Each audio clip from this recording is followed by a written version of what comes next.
ASMR Great Expectations by Charles Dickens. Chapter 18. It was in the 4th year of my apprenticeship to Joe, and it was a Saturday night. There was a group assembled round the fire, and the 3 jolly bargemen, attentive to Mr. Wopsle as he read the newspaper aloud. Of that group, I was one. A highly popular murder had been committed, and Mr. Wopsle was imbrued in blood to the eyebrows. He gloated over every abhorrent objective in the description, and identified himself with every witness at the inquest. He faintly moaned, "I am done for," as the victim, and he barbarously bellowed, "I'll serve you out," as the murderer. He gave the medical testimony in pointed imitation of our local practitioner, and he piped and shook as the aged turnpike keeper, who had heard blows to an extent so very paralytic as to suggest a doubt regarding the mental competency of that witness. The coroner, in Mr. Wopsle's hands, became Timon of Athens, the beetle, Coriolanus. He enjoyed himself thoroughly, and we all enjoyed ourselves, and were delightfully comfortable. In this cozy state of mind, we came to the verdict: willful murder.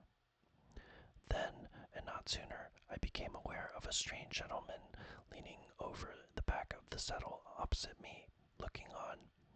There was an expression of contempt on his face, and he bit the side of a great forefinger as he watched the group of faces. "Well," said the stranger to Mr. Wopsle, when the reading was done, "you have settled it all to your own satisfaction, I have no doubt." Everyone started and looked up, as if it were the murderer. He looked at everybody coldly and sarcastically. "Guilty, of course," said he. "Out with it. Come." "Sir," returned Mr. Wopsle, "without having the honor of your acquaintance, I do say guilty." Upon this we all took courage to unite in a confirmatory murmur. "I know you do," said the stranger. "I knew you would. I told you so. But now I'll ask you a question. Do you know, or do you not know, that the law of England supposes every man to be innocent until he is proved to be guilty?" "Sir," Mr. Wopsle began to reply, "as an Englishman myself, I—" "Come," said the stranger, biting his forefinger at him, "don't evade the question. Either you know it, or you don't know it. Which is it to be?" He stood with his head on one side and himself on one side, in a bullying, interrogative manner, and he threw his forefinger at Mr. Wopsle, as it were to mark him out, before biting it again. "Now," said he, "do you know it, or don't you know it?" "Certainly I know it," replied Mr. Wopsle. "Certainly you know it. Then why didn't you say so at first? Now, I'll ask you another question," taking possession of Mr. Wopsle, as if he had a right to him.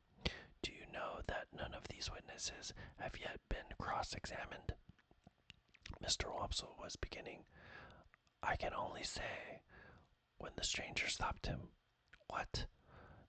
You won't answer the question, yes or no? Now, I'll try you again," throwing his finger at him again. "Attend to me. Are you aware, or are you not aware, that none of these witnesses have yet been cross-examined? Come, I only want one word from you, yes or no." Mr. Wopsle hesitated, and we all began to conceive rather a poor opinion of him. "Come," said the stranger, "I'll help you. You don't deserve help, but I'll help you. Look at that paper you hold in your hand. What is it?" "What is it?" repeated Mr. Wopsle, eyeing it, much at a loss. "Is it," pursued the stranger, in his most sarcastic and suspicious manner, "the printed paper you have just been reading from?" "Undoubtedly." "Undoubtedly. Now turn to that paper, and tell me whether it distinctly states that the prisoner expressly stated, expressly said that his legal advisers instructed him altogether to reserve his defense. I read that just now, Mr. Wopsle pleaded. Never mind what you read just now, sir. I don't ask you what you read just now. You may read the Lord's Prayer backwards, if you like, and perhaps have done it before today. Turn to the paper. No, no, no, my friend, not to the top of the column. You know better than that. To the bottom, to the bottom. We all began to think Mr. Wopsle full of subterfuge. Well, have you found it? Here it is, said Mr. Wopsle. Now, follow that passage with your eye, and tell me whether it distinctly states that the prisoner expressly said that he was instructed by his legal advisers wholly to reserve his defense. Come, do you make that of it? Mr. Wopsle answered, Those are not the exact words. Not the exact words, repeated the gentleman bitterly. Is that the exact substance? Yes, said Mr. Wopsle. Yes, repeated the stranger, looking around at the rest of the company, with his right hand extended towards the witness. Wopsle. And now, towards the witness, Wopsle. And now I ask you what you say to the conscience of that man who, with that passage before his eyes, can lay his head upon his pillow after having pronounced a fellow creature guilty unheard. We all began to suspect that Mr. Wopsle was not the man we had thought him, and that he was beginning to be found out. And that same man, remember, pursued the gentleman, throwing his finger at Mr. Wopsle heavily, that same man might be summoned as a juryman upon this very trial, and, having thus deeply committed himself, might return to the bosom of his family and lay his head upon his pillow, after deliberately swearing that he would well and truly try the issue joined between our sovereign lord the king and the prisoner at the bar, and would a true verdict give according to the evidence, so help him God. We were all deeply persuaded that the unfortunate Wopsle had gone too far, and had better stop in his reckless career while there was yet time. The strange gentleman, with an air of authority not to be disputed, and with a manner expressive of knowing something secret about every one of us that would effectually do for each individual if he chose to disclose it, left the back of the settle and came into the space between the two settles in front of the fire, where he remained standing, his left hand in his pocket, and he biting the forefinger of his right. From information I have received, said he, looking round at us, as we all quailed before him, I have reason to believe there is a blacksmith among you by the name Joseph or Joe Gargery. Which is the man? Here is the man, said Joe. The strange gentleman beckoned him out of his place, and Joe went. You have an apprentice, pursued the stranger, commonly known as Pip. Is he here? I am here, I cried. The stranger did not recognize me, but I recognized him as the gentleman I had met on the stairs on the occasion of my second visit to Miss Havisham. I had known him the moment I saw him looking over the settle, and now that I stood confronting him with his hand upon my shoulder, I checked off again in detail his large head, his dark complexion, his deep-set eyes, his bushy black eyebrows, his large watch chain, his strong black dots of beard and whisker, and even the smell of scented soap on his great hand. I wish to have a private conference with you two, said he, when he had surveyed me at his leisure. It will take a little time. Perhaps we had better go to your place of residence. I prefer not to anticipate my communication here. You will impart as much or as little of it as you please to your friends afterwards. I have nothing to do with that. Amidst a wondering silence, we three walked out of the Jolly Bargeman, and in a wondering silence walked home. While going along, the strange gentleman occasionally looked at me and occasionally bit the side of his finger. As we neared home, Joe, vaguely acknowledging the occasion as an impressive and ceremonious one, went on ahead to open the front door. Our conference was held in the state parlor, which was feebly lighted by one candle. It began with the strange gentleman's sitting down at the table, drawing the candle to him, and looking over some entries in his pocketbook. He then put up the pocketbook and set the candle a little aside, after peering round it into the darkness at Joe and me to ascertain which was which. "My name," he said, "is Jaggers, and I am a lawyer in London. I am pretty well known. I have unusual business to transact with you, and I commence by explaining that it is not of my originating. If my advice had been asked, I should not have been here. It was not asked, and you see me here. What I have to do as the confidential agent of another, I do. No less, no more." Finding that he could not see us very well from where he sat, he got up and threw one leg over the back of a chair and leaned upon it, thus having one foot on the seat of the chair and one foot on the ground. "Now, Joseph Gargery, I am the bearer of an offer to relieve you of this young fellow your apprentice. You would not object to cancel his indentures at his request and for his good? You would want nothing for so doing?"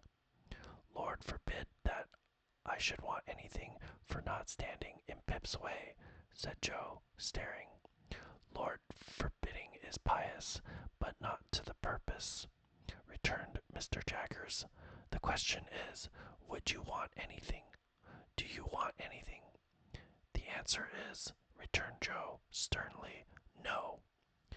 I thought Mr. Jaggers glanced at Joe as if he considered him a fool for his disinterestedness, but I was too much bewildered between breathless curiosity and surprise to be sure of it.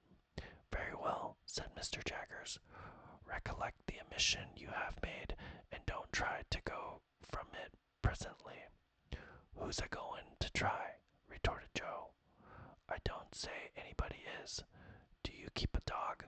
"Yes, I do keep a dog." "Bear in mind, then, that Bragg is a good dog, but Holdfast is a better. Bear that in mind, will you?" repeated Mr. Jaggers, shutting his eyes and nodding his head at Joe, as if he were forgiving him for something. "Now, I return to this young fellow, and the communication I have got to make is, that he has great expectations." Joe and I gasped and looked at one another.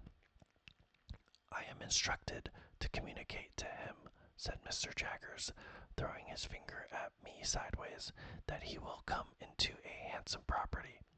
Further, that is the desire of the present possessor of that property, that he be immediately removed from his present sphere of life and from this place, and be brought up as a gentleman. In a word, as a young fellow of great expectations." My dream was out. My wild fancy was surpassed by sober reality. Miss Havisham was going to make my fortune on a grand scale. "Now, Mr. Pip," pursued the lawyer, "I address the rest of what I have to say to you. You are to understand first that it is the request of the person from whom I take my instructions that you always bear the name of Pip. You will have no objection, I dare say, to your great expectations being encumbered with that easy condition. But if you have any objection, this is the time to mention it.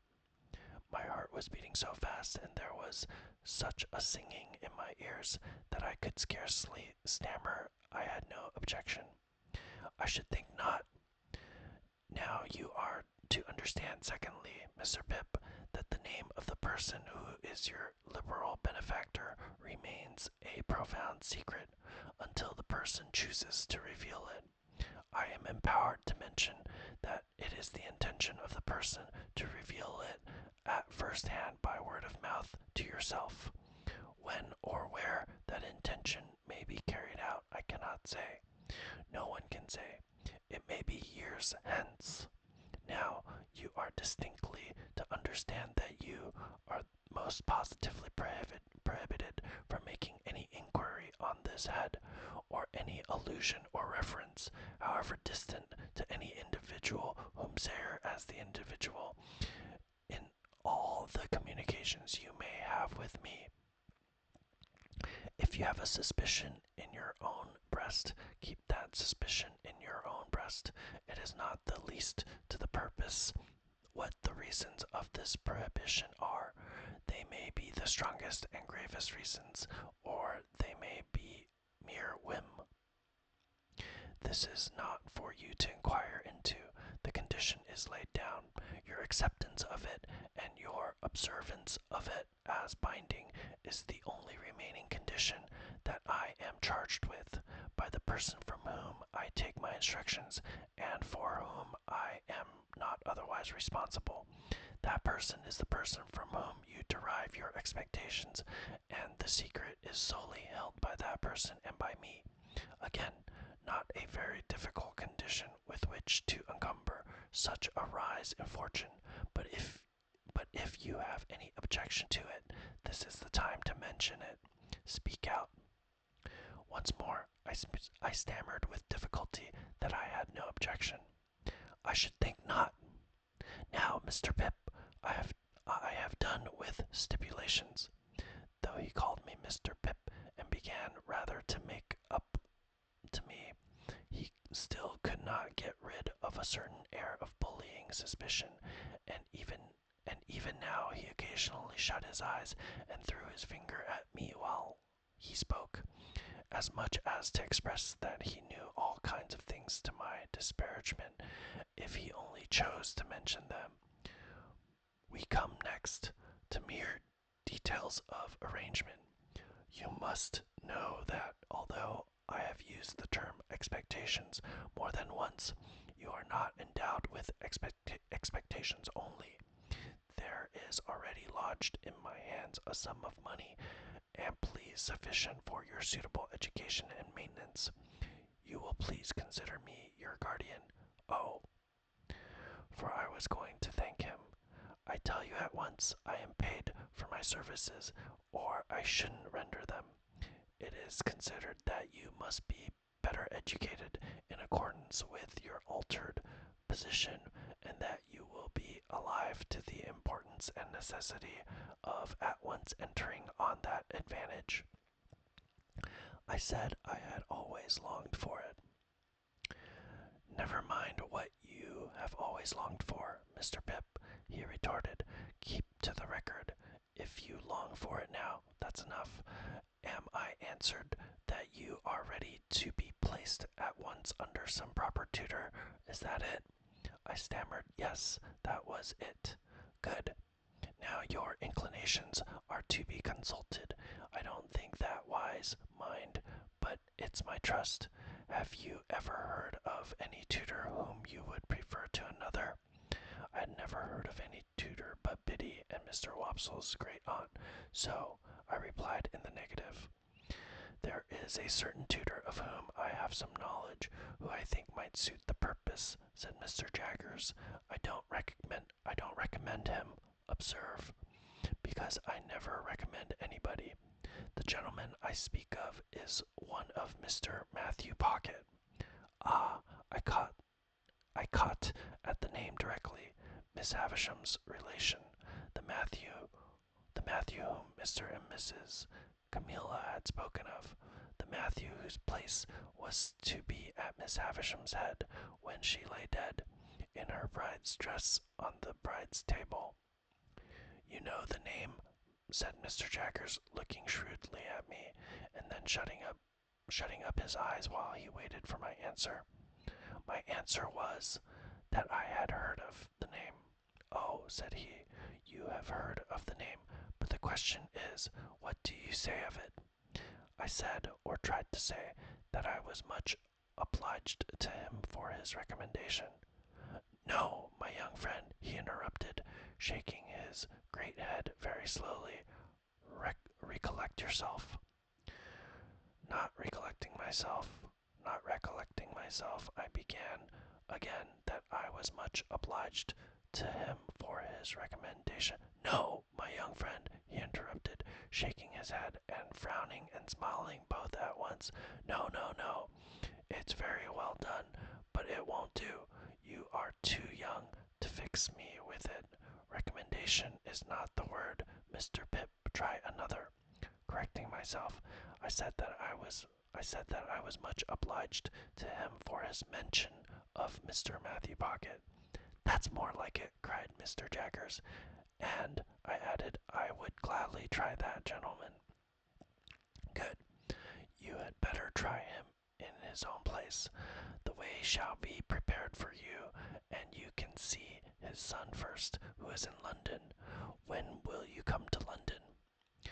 I said, glancing at Joe, who stood looking up motionless, that I supposed I could come directly.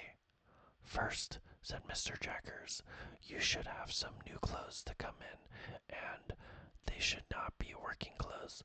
Say this day week. You'll want some money. Shall I leave you 20 guineas? He produced a long purse with the greatest coolness and counted them out on the table and pushed them over to me. This was the first time he had taken his leg from the chair. He sat astride of the chair when he had pushed the money over and sat swinging his purse and eyeing Joe. Well, Joseph Gargery, you look dumbfounded. I am, said Joe, in a very decided manner. It was understood that you wanted nothing for yourself, remember. It were understood, said Joe, and it are understood, and it ever will be similar according. But what, said Mr. Jaggers, swinging his purse, what if it was in my instructions to make you a present as compensation? As compensation what for? Joe demanded. For the loss of his services. Joe laid his hand upon my shoulder with the touch of a woman. I have often thought him since like the steam hammer that can crush a man or pat an egg-shell in his combination of strength with gentleness. Pip is that hearty welcome, said Joe, to go free with his services to honor and fortune, as no words can tell him. But if you think as money can make compensation to me for the loss of the little child, what come to the forge, and ever the best of friends?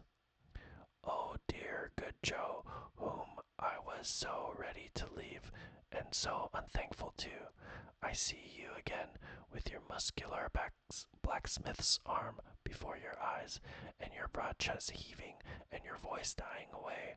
Oh dear good faithful tender Joe, I feel the loving tremble of your hand upon my arm as solemnly this day as if it had been the rustle of an angel's wing. But I encouraged Joe at the time. I was lost in the mazes of my future fortunes, and could not retrace the by-paths we had trodden together. I begged Joe to be comforted, for, as he said, we had ever been the best of friends, and, as I said, we ever would be so. Joe scooped his eyes with his disengaged wrist, as if he were bent on gouging himself, but said not another word. Mr. Jaggers had looked on at this as one who recognized in Joe the village idiot, and in me his keeper. When it was over, he said, weighing in his hand the purse he had ceased to swing. Now, Joseph Gargery, I warn you this is your last chance. No half measures with me. If you mean to take a present that I have it in charge to make you speak out, and you shall have it. If, on the contrary, you mean to say, here, to his great amazement, he was stopped by Joe's suddenly working round him with every demonstration of a fell pugilistic purpose. Which I mean to say, cried Joe, that if you come into my place, bull baiting and badgering me, come out. Which I mean to say, as such, if you're a man, come on. Which I mean to say, that what I say, I mean to say, and stand by, and stand or fall by. I drew Joe away, and he immediately became placable, merely stating to me in an obliging manner, as a polite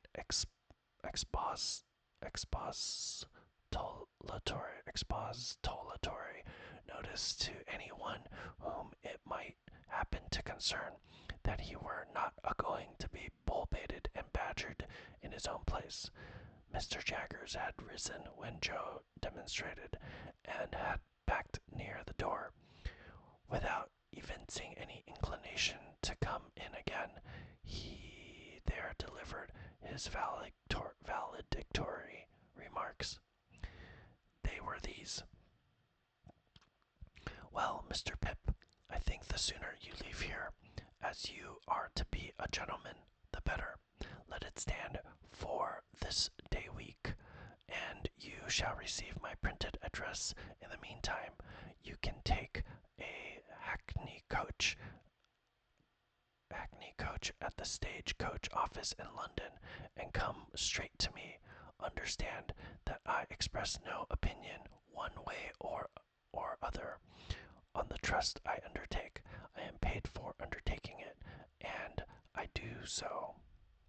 Now, understand that. Finally, understand that. He was throwing his finger at both of us, and I think would have gone on but for his seeming to think Joe dangerous and going off. Something came into my head which induced me to run after him as he was going down to the Jolly Bargeman, where he had left a hired carriage. I beg your pardon, Mr. Jaggers. Halloa, said he, facing round. What's the matter?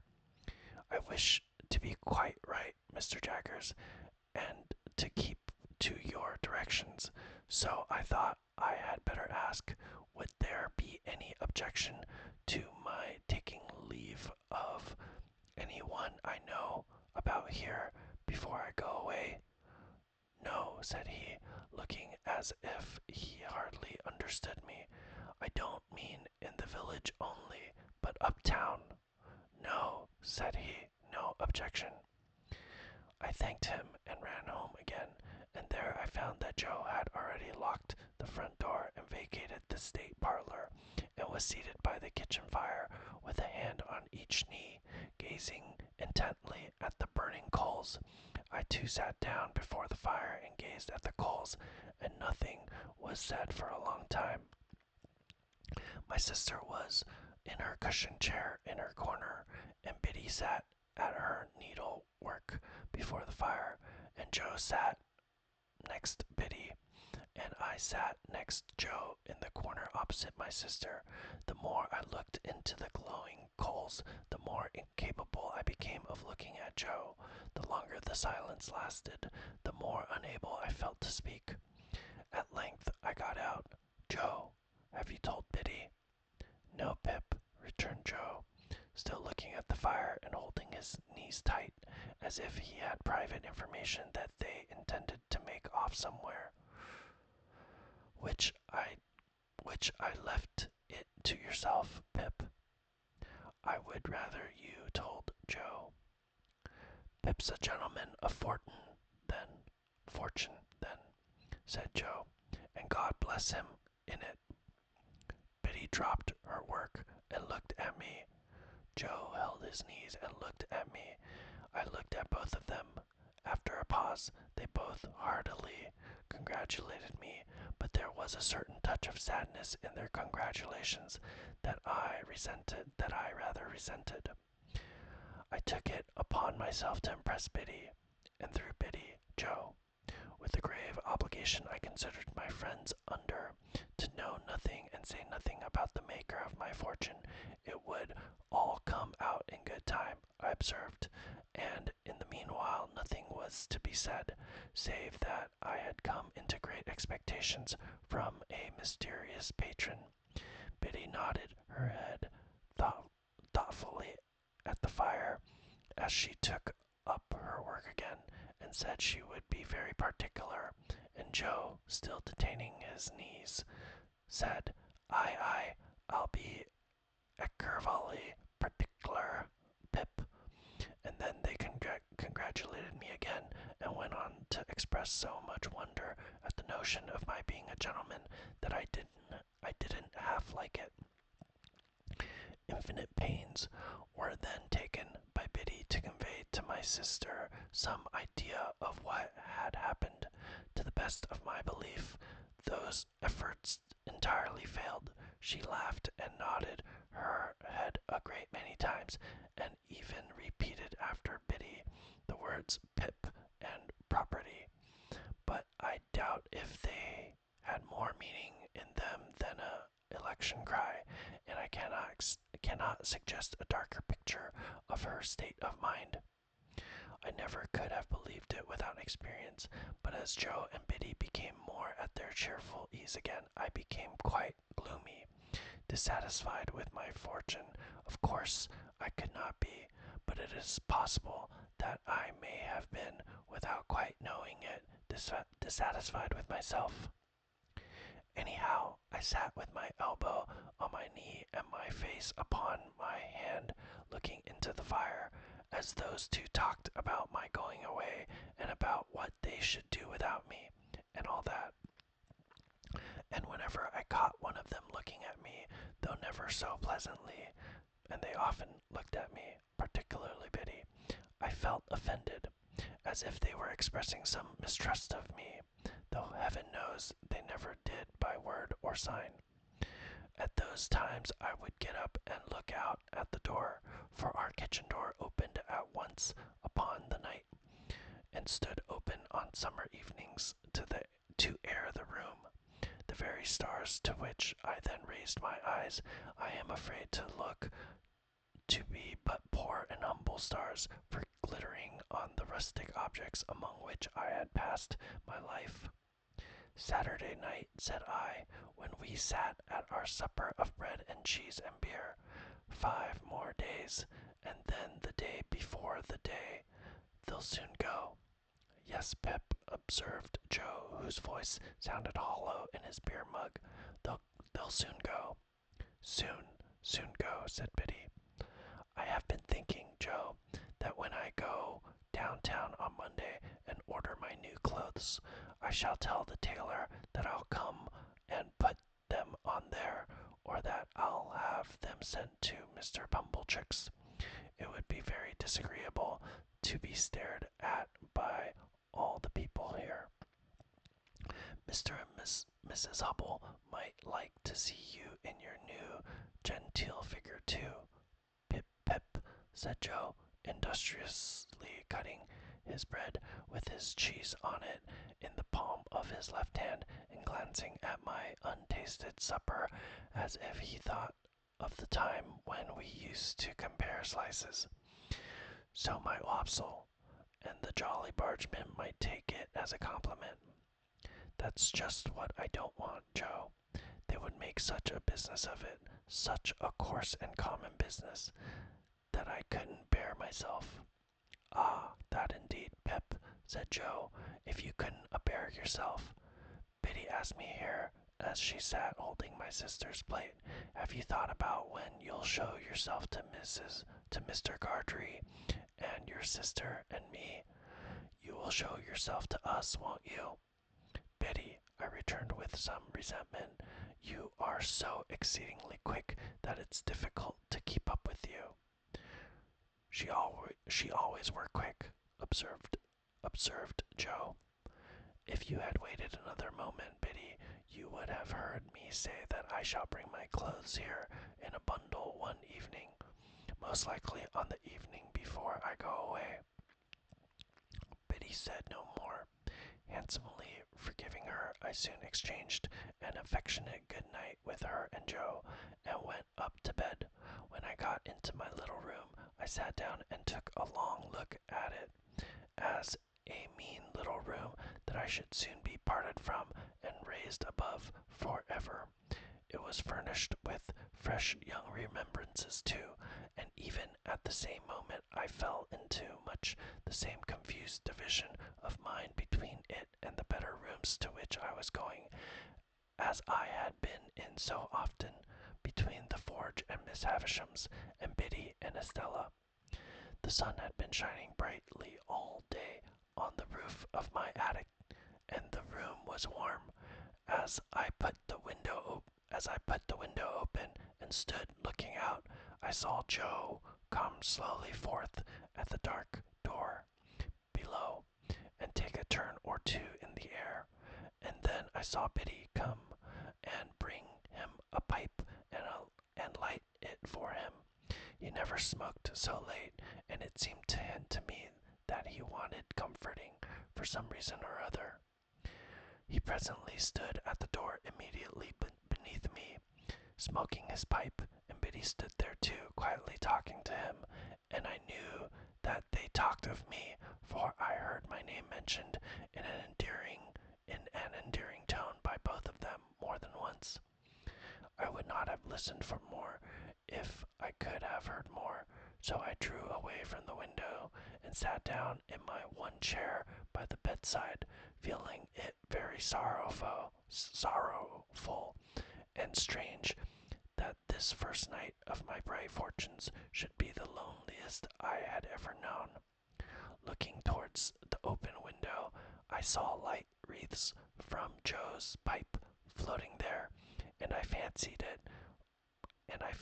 it was like a blessing from Joe, not obtruded on me or paraded before me, but pervading the air we shared together. I put my light out and crept into bed, and it was an uneasy bed now, and I never slept the old sound sleep in it any more. And I never slept the old sound sleep in it any more.